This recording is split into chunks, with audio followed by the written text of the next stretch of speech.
আসসালামু আলাইকুম। ভাই আপনার নাম দিয়ে পরিচয়টা বলেন। আমার নাম আব্দুর রাজ্জাক, আমার বাড়ি দলামালগাঁও, পুরোদলা থানা।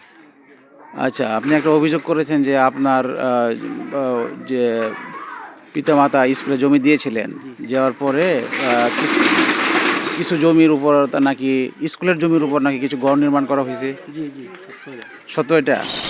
আপনি এটা কিভাবে বুঝলেন যে ঘর বানানো হয়েছে?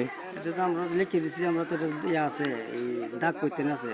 দেখো দিয়ে আছে। হ্যাঁ, দেখি হারিয়া বলছি। সামনে ঘরগুলো আমরা দেখতে পাচ্ছি, আপনি বলতেছেন যে এই ঘরগুলো স্কুলের জমিতে, জি তাই না?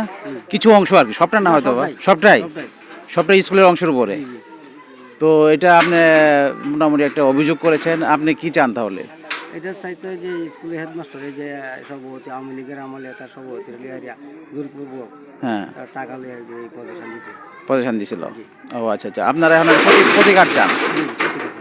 আপনাদের প্রতিকারটা হচ্ছে যেটা মনে করেন যে সরকার এটা মেপে আপনাদের সীমানা নির্ধারণ করা, জি জি অথবা আপনার যদি এরকম স্কুলের জায়গায় তারা তুলে থাকে এটা উচ্ছেদ করা, জি এরকমই তো জি একটা আপনার জি ইচ্ছা। জি এরকম। তো ঠিক আছে, আপনার এই কথাগুলো আমার এই মিডিয়ার মাধ্যমে আমি প্রচার করব, এবং আপনারা যেন ন্যায় বিচার পান, এবং আপনার এলাকায় যেন এরা সরকারি সম্পত্তি স্কুল তার যে অরিজিনাল যে এটা আছে আর কি সীমানা এবং তার যে অংশটা, সেটা যেন বহাল থাকে, সেই হিসাবে সেটা হওয়ার জন্য আমরা এগুলো নিউজ প্রকাশ করব। আপনাকে অনেক ধন্যবাদ।